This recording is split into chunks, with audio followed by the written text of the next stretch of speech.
ఎప్పుడు ఇలాంటి పని చేయకూడదు. పట్టుకోండి వాళ్ళని, పట్టుకోండిరా, పట్టుకోండి వాళ్ళని.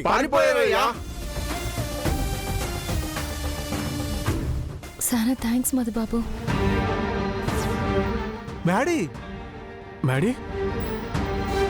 మనన్నయ్య మన మధువా? అమ్మా శ్రీలక్ష్మి, నీకేం కాలేదు కదమ్మా? నాకేటి కాలేదు పెద్దయ్య. సమయానికి మధుబాబు వచ్చి కాపాడినారు. మధుసూదన్, ఈ మహాశివరాత్రి పర్వదినాన సాక్షాత్తు ఆ పరమేశ్వరుడే నీ రూపంలో వచ్చి నీ భార్యను కాపాడుకునేలా చేశాడు. అంతా శివేచ్ఛ. సరే, సమయం అవుతోంది, నాటకం ప్రారంభించాలి. అమ్మా శ్రీలక్ష్మి, మధుసూదన్ శివుడిగా సిద్ధంగా ఉన్నాడు. నువ్వు పార్వతిగా తయారవుదుగాని రామ్మా. మీరు కూడా రండి మధుబాబు.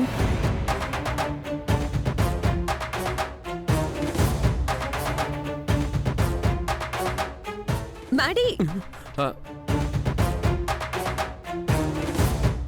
ఏంట్రా ఇలా చేసావు? నేనేం చేశాను అత్తయ్య?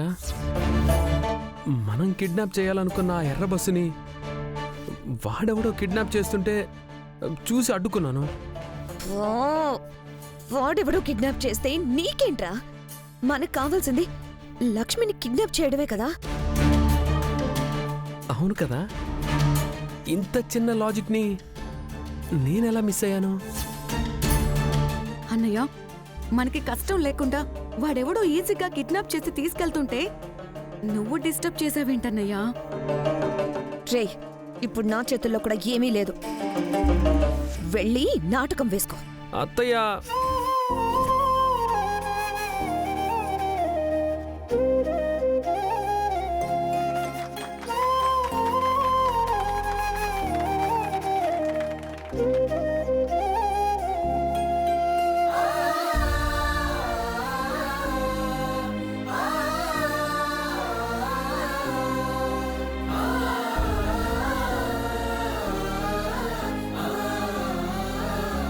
పార్వతి,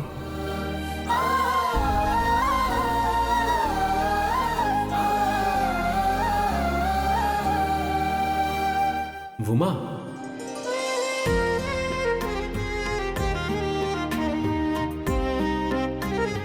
గౌరీ, ఎందుకు ఈ అలక? ఏమని చెప్పను?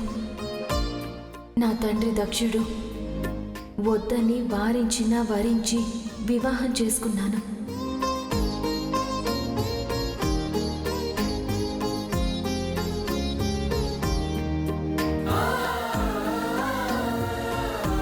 నా ప్రేమకు ఫలితంగా కన్న తల్లిదండ్రుల చేత వెలివేయబడ్డాను.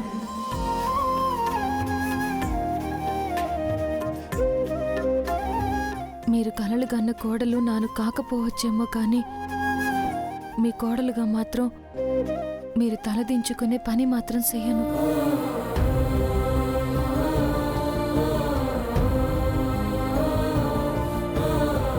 నన్ను మీరు క్షమించండి.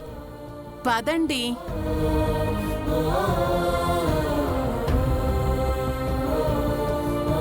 మీరు నాకు వరుసకి అమ్మ.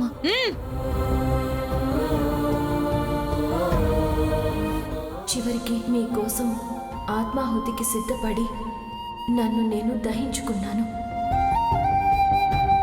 ఈ అడ్మిషన్ లెటర్ లేకపోతే కాలేజ్లో అడ్మిషన్ చేసుకుంటారా? అమ్మగారు, ఏం చెయ్యొద్దు. అమ్మా శ్రీలక్ష్మి, ఇదేనమ్మా నువ్వు కోరుకున్న కళాశాల.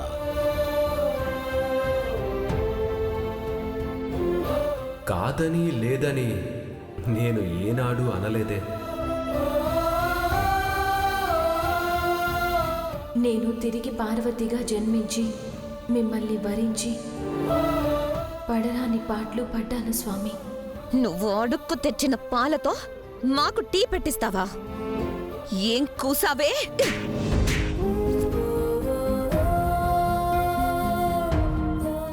కోసం తప్పించాను.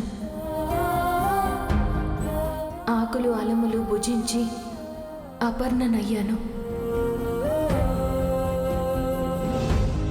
మీరు పెట్టిన పరీక్షలకు నిలబడ్డాను. నేను రెడీ అవుతుంది రిసెప్షన్కి కాదు, నా ఫ్రెండ్ పబ్లో పార్టీ ఉంది. నేను ఆ పార్టీకి రెడీ అవుతున్నాను.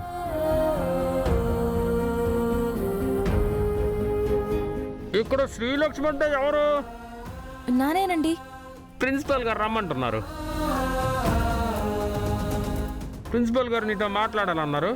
వీళ్ళమ్మ లోపల ఉన్నారు. ఏమండి? కళాశాలలో చేరావా? సేరిపోయాను పెద్దయ్యా. కుబేరుడు మీ మిత్రుడైనా, నవనిధులకి మీరే నాదులైనా, ఏనాడు ఏది ఆశించకుండా, ఏ భోగభాగ్యాలకు నోచుకోకుండా ఈ మంచు కొండల్లో తలదాచుకుంటూ నీ భర్త బిచ్చగాడు, శ్మశానవాసి, అమంగళం అని ఎందరో నిందిస్తున్నా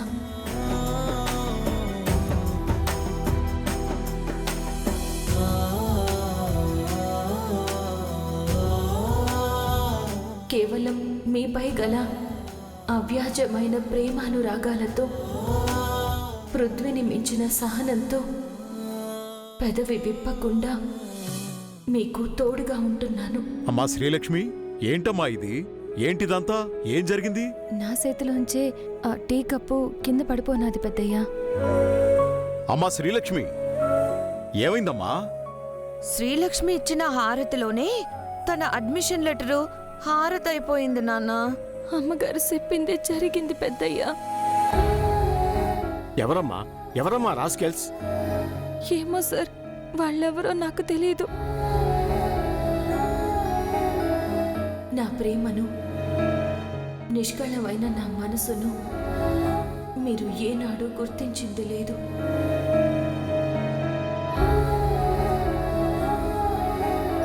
మీ గుర్తింపుకు నోచుకోలేకపోయాను అనే బాధ నన్ను వేధిస్తోంది స్వామి. నీ సహనం, నీ ఓర్పు, నాపై నీకు గల ప్రేమాభిమానాలు నాకు తెలియనివి, నేను ఎరుగనివి కావుదేవి. త్వరలోనే నీ ముచ్చట్లన్నీ తీరుతాయి.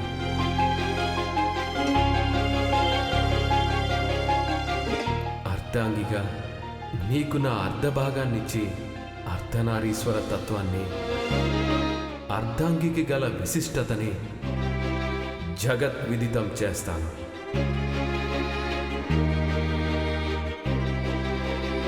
సరేనా?